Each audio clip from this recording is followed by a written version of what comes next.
Hello everyone, welcome to success Hindi grammar education AMS। हमारे YouTube channel में आपका स्वागत है। स्टूडेंट्स, हमारा उद्देश्य आपको साधारण शब्दों में सरल वाक्यों में हिंदी व्याकरण को समझाने का एक प्रयास है। 50% परिवारों में लगभग जो है पढ़ने वाले बच्चे होते हैं, चाहे वो किसी जॉब के लिए तैयारी कर रहे हों या अपनी किसी क्लास के लिए। तो कुल मिला के प्रत्येक 50% परिवार में एक दो बच्चा तो पढ़ने वाला लगभग होता ही है। तो हमारा आपसे अनुरोध है कि इस सेवा को आप उन परिवारों में शेयर करें जहां इसकी ज़रूरत है। तो ये कुल मिला के जो है, यदि आप इसे देख रहे हैं तो आपका बहुत बहुत धन्यवाद, और जहां इसकी ज़रूरत है वहां प्लीज़ शेयर करने का कष्ट करें। और यदि आपको ये वीडियोज़ पसंद आते हैं तो लाइक करें, अन्यथा नहीं।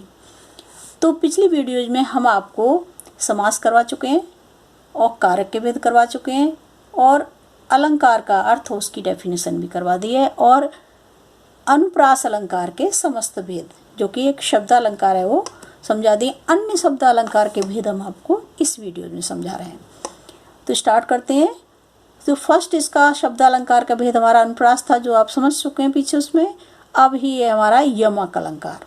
तो यमक का मतलब होता है जोड़ा या युगल। युगल को ही जोड़ा कहते हैं, जहाँ एक ही शब्द बार बार यानी पुनः पुनः बार बार आए और उसका अर्थ भिन्न भिन्न हो यानी अलग अलग हो, तो वहाँ हमारा यमक अलंकार होता है। यमक अलंकार में वर्ण समूह की आवृत्ति होती है, यानी वर्ण समूह या तो वन टाइम ही आता है या एक बार उसकी आवृत्ति हो जाती है। प्रत्येक बार उसका मतलब यानी अर्थ अलग होता है, चेंज होता है। जैसे कि कोई दो जुड़वा बच्चे हों, एक जैसे लगते हैं लेकिन उनका अस्तित्व तो अलग अलग होता है। जैसे दो लोग कभी एक जैसे दिखते भी हैं लेकिन उनका अपना अपना है, सब अलग अस्तित्व है उनका। यही कंडीशन यहाँ होती है कि शब्द दिखने में तो एक सा लगता है लेकिन उसके अर्थ अलग अलग होते हैं, और वो जो है अलग अलग तरह से स्थिति के आधार पर उसको प्रयोग किया जाता है। जैसे अब इसके उदाहरण देख लेते हैं हम। काली घटा का घमंड घटा। तो काली घटा यानी काले बादल, यहाँ घटा का मतलब है बादल छा जाने से, और घमंड घटा, यहाँ घमंड के साथ यदि घटा को जोड़ा जाता है तो इसका अर्थ हम लगाएंगे घट जाना, यानी किसी चीज़ का कम हो जाना। और यहाँ जो है बादलों से है, तो यहाँ घटा घटा 2 टाइम यूज हुआ है, 2 बार आया है। इसका अर्थ दोनों जगह अलग अलग है, एक ही जैसी शब्द है बिल्कुल लेकिन अर्थ अलग अलग हैं, इसीलिए यहाँ पर हमारा यमक अलंकार है। 3 बेर खाती थी, वह 3 बेर खाती थी, यानी 3 बेर यानी 3 फल खाने का संबंध है। तो यहाँ बेर का प्रयोग फल से होगा कि कितने फल खाती थी, वो 3 फल खाती थी ओनली। वह 3 बेर खाती थी यानी 3 टाइम आ गया। कितनी बार खाती थी? 3 बार यानी 3 टाइम, 3 बार खाती थी। तो यहाँ बेर का मतलब बार से है और यहाँ बेर का अर्थ फल से है। तो यहाँ बेर बेर के 2 अर्थ अलग अलग निकले हैं, यानी चिपके हुए अर्थ हैं। तो यहाँ पर श्लेष अलंकार होगा। नहीं सॉरी, बेर खाती थी 2 बार प्रयोग हुआ है, इसका अर्थ अलग अलग है हर जगह, इसके प्रसंग के आधार पर अर्थ है। तो यहाँ क्या है हमारा यमक अलंकार है, श्लेष नहीं यमक है। कनक कनक से 100 गुनी, मादकता अधिकाय, वह खाए बोराए जग बा पाए बोराए। यहाँ भी कनक कनक एक जैसे शब्द हैं लेकिन इसके अर्थ अलग अलग हैं। बा खाए बोराए जग यानी जिसको खाकर बोराने लगता है, तो खाने के लिए जब प्रयोग होगा तो कनक का अर्थ एक धतूरे से होता है, और धतूरा क्या होता है? नशीला होता है, विषैला सा होता है, तो उससे मनुष्य को नशा हो जाता है, वो बोराने लगता है। तो यहाँ पर कनक का अर्थ है सोने से। कनक मीन्स सोना, स्वर्ण, यानी इसको भी जब मनुष्य ज़्यादा पा लेता है तो वो भी अहंकारी हो जाता है, तो वो भी बोराने लगता है, यानी वो भी अहंकार के नशे में हो जाता है एक तरह से। तो वो जो है यहाँ कनक का अर्थ सोने से, एक कनक का अर्थ जो है धतूरे से है। इसलिए 2 शब्द आए एक जैसे लेकिन उनके अर्थ अलग अलग हैं, इसलिए यहाँ पर यमक अलंकार है। काव्य माला फिर जग भया, फिरा न मन का फेर, कर का मन का डार दे मन का फेर। यहाँ भी है कि मन का 2 बार आया है, लेकिन इनके अर्थ अलग अलग। एक मन का यानी हृदय का, और मन का मीन्स मोती। तो जैसे इसकी जैसे काव्य का तात्पर्य इसका यह है कि माला फेरत जग भया, यानी संसार में माला फेरते लोग बहुत सारे माला फेरते रहते हैं, लेकिन मन का हृदय का उनका परिवर्तन नहीं होता है। तो कह रहे हैं कि कर का मन का डार दे, यानी हाथ से माला तो हटा दो, मन का फेर, यानी ये तो केवल आत्मा का परिवर्तन ही जो है, आत्मा का परिवर्तन जो होगा, मन का हृदय का परिवर्तन ही यहाँ पे इम्पोर्टेंस है। इम्पोर्टेंसी उसकी है हृदय के परिवर्तन की। माला फेरने से कोई कुछ नहीं हो जाता, केवल हृदय परिवर्तन जब तक नहीं है तब तक इंसान को कुछ भी प्राप्त नहीं हो सकता है। ये इसका जो है वह है, लेकिन अर्थ जो है इसके अलग अलग होने से मन का यानी हृदय का, मन का ईंस मोती, तो ये इसके मन का के 2 अर्थ निकलने से यहाँ पे क्या है हमारा यमक अलंकार है। इसमें हम जैसे मन और का इनको अलग अलग कर देंगे। इसमें मन का यानी ये जो है मन और का, ठीक है, तो हृदय हो गया, और मन का मीन्स मोती। तो काव्य पंक्तियों में जो है एक ही शब्द अनेक बार प्रयुक्त हुआ है और अनेक परिवर्तन, मतलब यहाँ पर सभी, इसीलिए जो अर्थ परिवर्तन होने से यहाँ पर यमक अलंकार है। नेक्स्ट देखिए,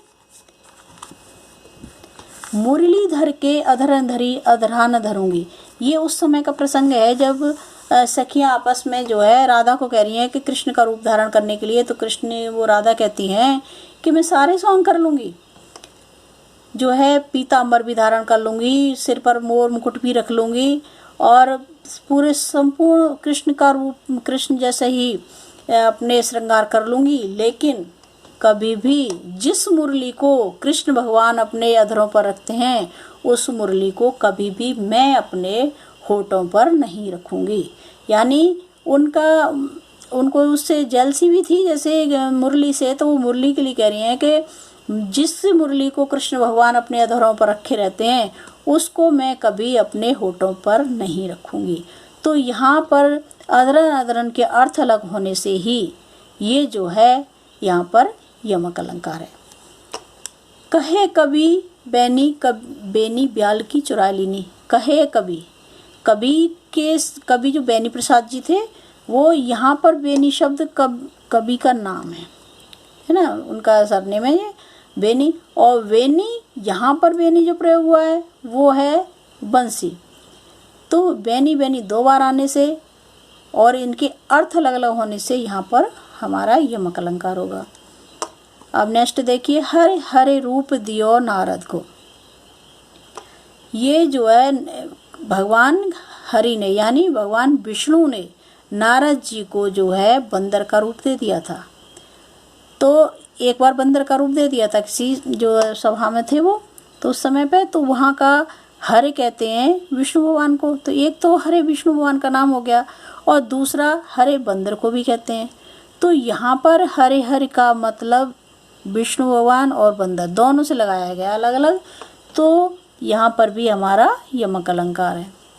लाल चेहरा नहीं तो लाल किसके, यहाँ पर भी ये 2 बार यूज हुआ है और जो है एक जैसा शब्द है लेकिन इसके अर्थ अलग अलग हैं।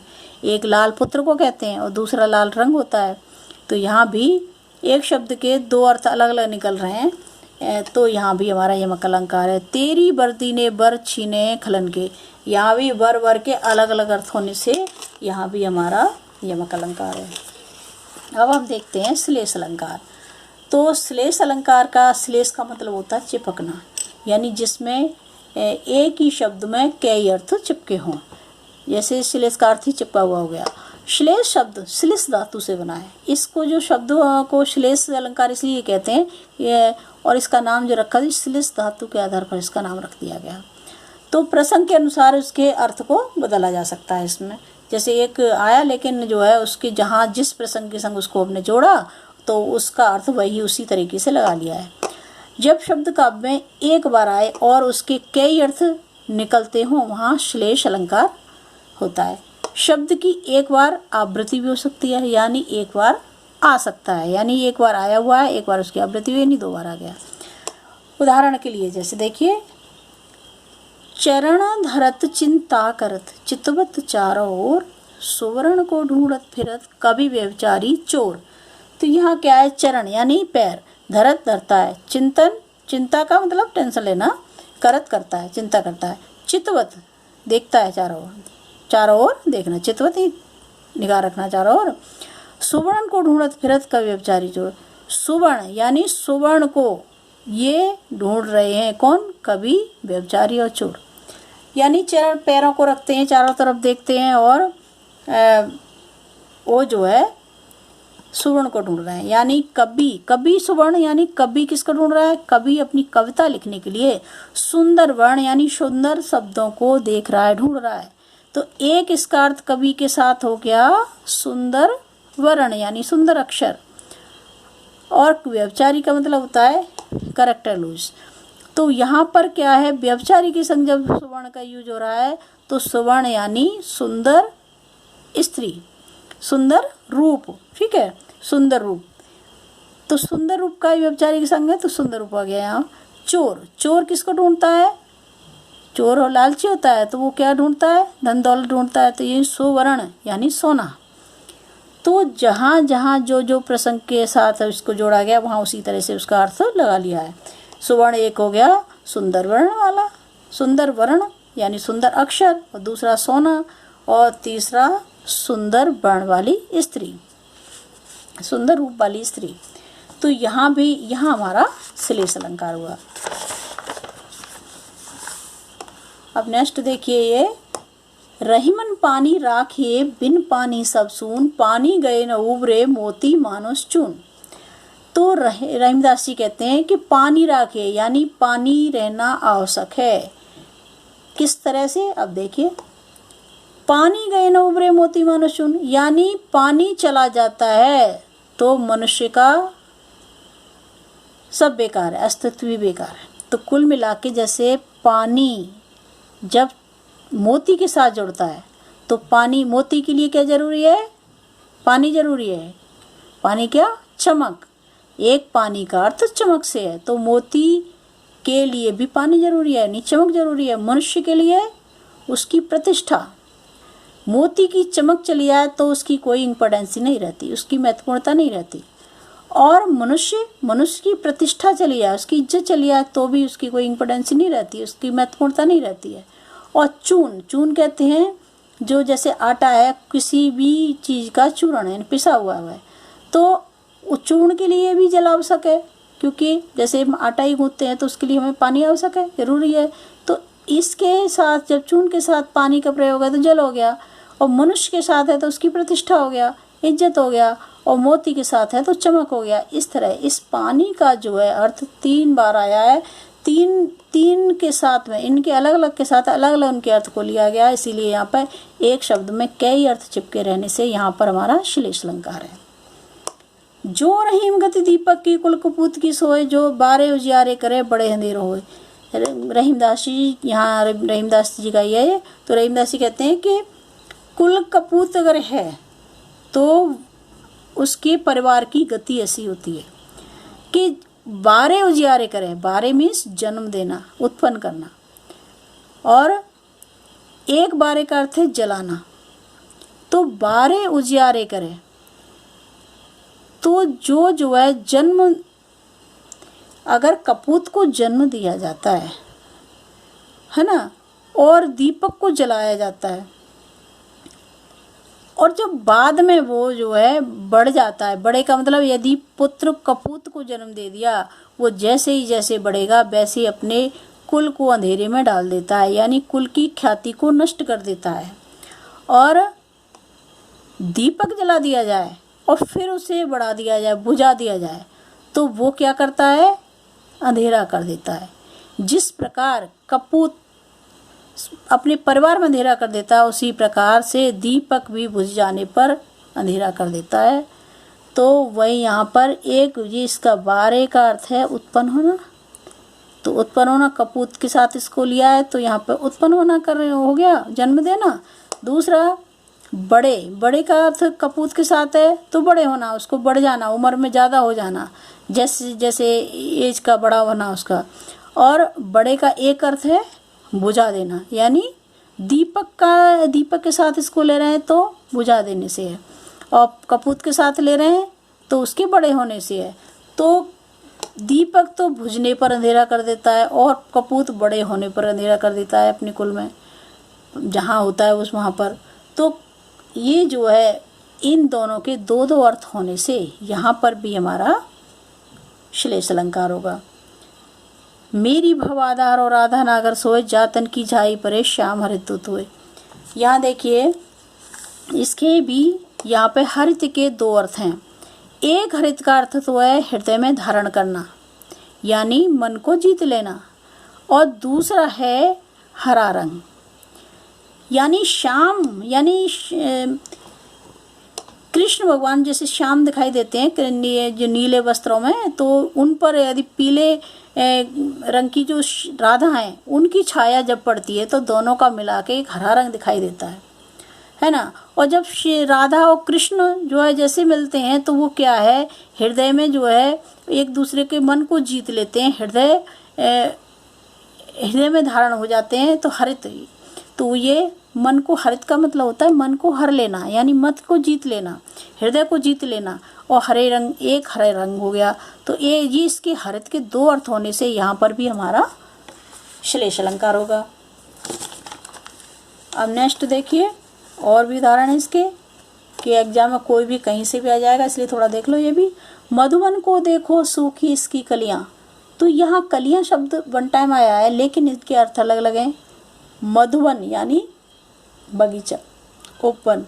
मधुवन को देखो सूखी इसकी कलियां, यानी इसको देखो वन को कि इसमें कलियों से मतलब होता है पुष्प के खिलने की जो पूर्व अवस्था होती है, जब फूल खिला नहीं होता है उसके पूर्व जो अवस्था उसकी होती है वो कली कहलाती है। वैसे ही जो किशोर अवस्था बच्चियों की होती है वह भी एक कली कहलाती है, जो कि 16 वर्ष से अवस्था पहले की, जैसे 13-14 साल के बच्चे, तो वो जो है हमारी कलियां कहलाते हैं। तो यहाँ पर कलियों के दो अर्थ हैं, एक तो बच्चियों के लिए लिया गया है, दूसरा पुष्प के लिए लिया गया है। तो यहाँ पर भी हमारा श्लेष अलंकार है। विकारिन को देख पट बार बार देते हैं। तो यहाँ पे देखिए पट का अर्थ दो हैं, एक तो वस्त्र है, दूसरा दरवाजा है। तो विकारिन को देख, जैसे विकारी आता है तो कुछ लोग तो क्या करते हैं, बार बार उनको दान देते हैं वस्त्र का, वो कपड़े देते हैं। विकारिन को आता देखकर बार बार कपड़े देते हैं।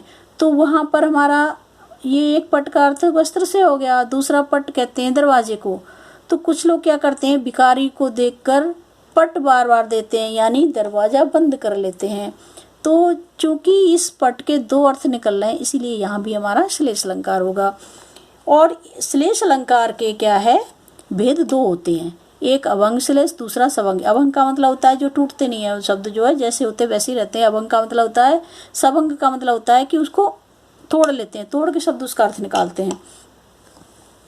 तो ये देखिए, चिरंजीवो जोर जुरे क्यों न सने गंभीर, कौ घट किए वृषभानुजा वे हलदर के वीर। तो यहाँ हम इस लाइन में हमारा अलंकार है कि वृषभानुजा, वृषभानुजा शब्द वन टाइम आया है ना, लेकिन इसके अर्थ दो हैं। वृषभानु, वृषभानु जो राधा जी थे उनके पिताजी का नाम था, तो वृषभानु हमने अलग कर लिया। जा का मतलब उनसे उत्पन्न है ना, तो वृषवान प्लस जा यानी वृषवान की पुत्री, वृषवान से उत्पन्न कौन हुई, उनकी बेटी। तो वृषभानुजा यानी वृषवान की पत्नी यानी राधा जी। तो वृषभानुजा किसको कहते थे, राधा जी को। दूसरा इसको देखिए वृषभानुजा, तो इसको हम किस तरह से तोड़ेंगे, वृषभ, वृषभ इतना हमने कर लिया, ये वृषभ, फिर अनुजा, ये इसको अलग अलग करेंगे इसका, तो अनुजा, अनुजा कहते हैं बहन को, और वृषभ कहते हैं बैल को। तो बैल की बहन, बैल की बहन कौन हुई, गाय। तो एक तो वृषभानुजा गाय का नाम है, गाय को लिया गया है, एक वृषभानुजा जो है राधा जी। तो कुल मिला के ये जो है इसमें सभंग श्लेष अलंकार हुआ।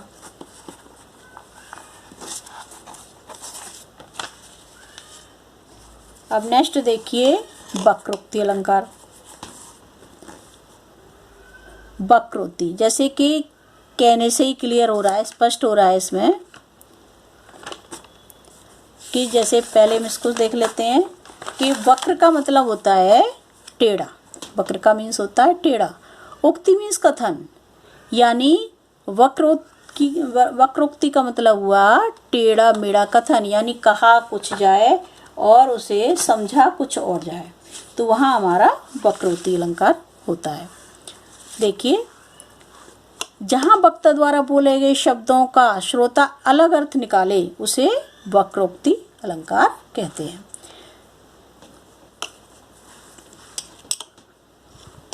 वक्रोक्ति अलंकार के दो भेद होते हैं, काकु वक्रोक्ति और श्लेष वक्रोक्ति।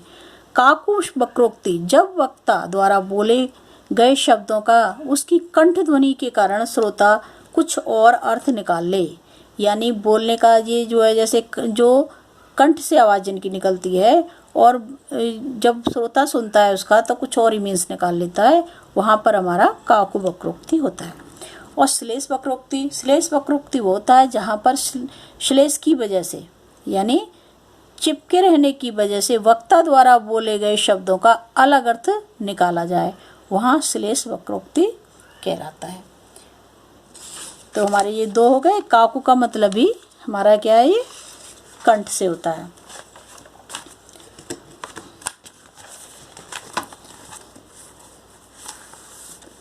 अब देखिए इसका उदाहरण श्लेष वक्रोक्ति का। द्वार पर को प्रिय हरे, यहाँ क्या है, राधा और कृष्ण का प्रसंग चल रहा है, राधा कृष्ण की बातचीत चल रही है कि क्योंकि कृष्ण भगवान द्वार पर दरवाजे पर खड़े हुए हैं और राधा जी अंदर हैं। तो राधा जी अंदर से कहती हैं कि द्वार पर को, यानी दरवाजे पर कौन है, तो कृष्ण भगवान उधर से कहते हैं प्रिय हरे, यानी प्रिय मैं हरे हूँ। तो वो उसका अर्थ कुछ अलग ही लगा लेती हैं, वो उसका अर्थ बंदर से लगा लेती हैं। तो कहती हैं तरु शाखा जाओ, यानी कि उसकी शाखा पर जाओ। तुम जब बंदर हो तो यहाँ तुम्हारा क्या काम है, तुम शाखा पर जाओ। और फिर वो दोबारा कहते हैं कि प्रिय मधुसूदन, वो कहती हैं कि मैं मधुसूदन हूँ। तो फिर मधुसूदन का अर्थ भौरे से लगा लेती हैं। तो फिर वो कहती है कि तेरा का काम, यानी तेरा यहाँ पर क्या काम है, उपवन में जाओ, तुम्हारा यहाँ पे क्या काम है। तो इस तरह से यहाँ पर कहा कुछ जा रहा है, उसका अर्थ लगाया कुछ जा रहा है, टेढ़ा मेढ़ा अर्थ लगाया जा रहा है। तो इसीलिए यहाँ पर वक्रोक्ति अलंकार है, यानी कहने वाला कह कुछ और रहा है और सुनने वाला उसका व्यंग में या जो है वैसे ही उसका अर्थ कुछ और लगा रहा है, तो वहाँ भी हमारा वक्रोक्ति कहलाता है। आचार्य भामाशाह ने तो अलंकार को इसको आत्मा कहा है, अलंकार की आत्मा कह दिया, सम्राट कह दिया इसे। एक और उदाहरण देख लेते हैं। लक्ष्मी जी और पार्वती की बातचीत चल रही है। यहाँ पे लक्ष्मी जी कहती हैं हे पशुपालक कहाँ सजनी, कि सजनी तुम्हारे पशुपालक कहाँ हैं, यानी तुम्हारे पति कहाँ हैं। तो पार्वती जी भी क्या है, व्यंग करते हुए कहती हैं कि यमुना तट धेनु चराए रहे हैं। वो उनके पति के लिए कह देती हैं, वो ये मतलब पशुपालक शिव जी के लिए पूछ रही थी कि वो कहाँ है, और वो कहती हैं कि यमुना तट धेनु चरा रहे हैं। तो पार्वती जी जो है लक्ष्मी जी से कहती हैं, लक्ष्मी जी को के पति कौन थे, विष्णु भगवान कृष्ण अवतार थे। तो जो है वो उनके पति के लिए कह देती हैं। तो यहाँ भी कहा कुछ गया, पशुपालक शब्द के अर्थ दूसरे लगा लिया, शिव जी के लिए कहा गया था, कृष्ण को बता दिया यहाँ पर। तो यहाँ पर भी जो वाक्य है ये टेढ़ा मेढ़ा है, इसीलिए यहाँ पर इसमें क्या है, वक्रोक्ति अलंकार होगा। अब देखते हैं हम काकु वक्रोक्ति में। जैसे एक कबूतर देख हाथ में, पूछा कहाँ पर है, उसने कहा कैसा, वह उड़ गया सफर है। तो इसमें क्या है कि नूरजहां जो है हमेशा दो कबूतर हाथ में रखती थी, अक्सर दोनों हाथों में कबूतर रखती थी। तो जहांगीर जब उनको देखते हैं तो वो उनको कहते हैं एक कबूतर देख हाथ में, पूछा कहाँ पर है, यानी दूसरा कहाँ है। वो पूछती हैं कि दूसरा कहाँ है, लेकिन वो उसका अर्थ दूसरा उल्टा लगा लेती हैं। वो सोचती हैं अपर का मतलब होता है बिना पंख वाला, यानी जिसके पंख नहीं है। तो वो कहती हैं कि एक कबूतर देख कर पूछा कहाँ पर है, यानी दूसरा कहाँ है, तो उन्होंने क्या किया, उस कबूतर को उड़ा दिया और कहने लगे कि वह उड़ गया सफर है। उसने कहा कहाँ, उसने कहा कैसा, यानी उन्होंने कहा कि कैसा, लो ये इसके तो पंख हैं, लो उड़ गया। वो उसको उड़ाने के बाद कहती हैं कि नहीं, ये पंखी नहीं है या पर नहीं है, पंखी नहीं है, ये तो उड़ सकता है। तो उन्होंने उसको उड़ा दिया। तो इस तरह से अपर के दो अर्थ लगाए। उन्होंने पूछा तो दूसरे के लिए था, दूसरा शब्द यूज किया था, दूसरे के लिए पूछा था, लेकिन उन्होंने उसको पंखहीन शब्द अर्थ लगा के उसको जो है इस तरह से किया। तो यहाँ पर अपर के दो शब्द होने से, दो अर्थ होने से यहाँ पर हमारा का को वक्रोक्ति अलंकार है। तो जैसे यहाँ भी है कि आही गौरवशालिनी मानिनी, आज सुधा स्मृति क्यों बरसाती नहीं, निज कामनी को प्रिय गो, अवधा अलनी भी कभी कहीं जाती कहीं। तो यहाँ पर क्या है, एक पति अपनी पत्नी को प्रेम से कह रहा है, हे गौरवशालिनी, हे माननीय, हे अमृत बरसाने वाली, तुम आज कुछ बोल क्यों नहीं रही हो, तुम कुछ कहती क्यों नहीं हो। तो वो पत्नी क्या है, उसका अर्थ बढ़िया वाला नहीं लगाती है कि गौरवशालिनी, माननीय और अमृत बरसाने वाली, ये सब नहीं लगाती है, उसका कुछ अलग ही अर्थ लगा लेती है। जैसे गौ गाय को कहते हैं, है ना, और अवधा ये जो है अवशा यानी लाचार। तो इस तरह से ये उसका अर्थ कुछ और ही समझ के और पति पे भड़क जाती है। तो यहाँ पे क्या है, कहा कुछ सुना कुछ, तो यहाँ भी टेढ़ा मेढ़ा वाक्य होने से ये क्या है, वक्रोक्ति अलंकार इसमें भी है। अब आता है हमारा पुनरुक्ति। तो पुनरुक्ति से पता लग रहा है, बोलने से पता लग रहा है, यानी दोहराना। पुनः मीन्स बात को रिपीट करना, दोहराना। उक्ति का मतलब होता है पुनः बात को कहना। एक ही शब्द जब बार बार कहा जाता है तो वो पुनरुक्ति होता है, ठीक है। और उसके अर्थ समान होते हैं, अर्थ में भी कोई चेंजिंग नहीं होती है, बस ये होता है बार बार आ जाता है। तो जैसे धीरे धीरे धीरे बढ़ा चरण, बाल की कोलियों का प्रांगण। धीरे धीरे दो बार जरूर आया है, लेकिन धीरे का मतलब धीरे से ही है, धीमे धीमे ही है, सने सने, ठीक है। तो इसमें कोई अर्थ का कुछ भी वो नहीं है, केवल उसको बस उसको सुंदरता दिखाने के लिए, बोलने में अच्छा लगने के लिए कह दिया बार बार, धीरे धीरे बढ़ा चरण। तो इस तरह से ये दो बार आया है, अर्थ में कोई परिवर्तन नहीं है, सेम वैसा का वैसा पुनः रिपीट कर दिया गया उसको, इसीलिए यहाँ पे पुनरुक्ति है। उक्ति मीन्स कहना, पुनः मीन्स फिर से कहना, किसी बात को फिर से कहना। को तुम है घनश्याम हम, तो बरसों कित जाए, पुण्य पुण्य कहत कौन है माता, को है तेरा तात। तो यहाँ देखिए, तुम हो कौन, तुम को तुम है घनश्याम हम। तो पूछती हैं कौन हो तुम, कि हम घनश्याम हैं। तो वो दूर कहती हैं तो बरसों कित जाए, तो कहीं जाके बरस जाओ। तो यहाँ पर भी घनश्याम का अर्थ कितना लिया गया है, एक तो घनश्याम हो गए कृष्ण, ठीक है, दूसरे घनश्याम बादल, ठीक है। चूंकि इसके अर्थ दो लिए गए हैं, अलग अलग लिए गए हैं दोनों, तो क्या है यहाँ पर, ये हमारा पुनरुक्ति है, यानी पुण्य पुण्य कहत कौन है माता, को है तेरा तात। यहाँ पे क्या है, ये जो देखिए पुण्य पुण्य दोबारा आया है यहाँ पे। तो यहाँ पर हमारा ये जो है पुनरुक्ति अलंकार यहाँ पर है, ठीक है, बार बार इसमें आया है। यहाँ पर है हमारा, ठीक है, ये हमारा पुनरुक्ति अलंकार कहलाएगा।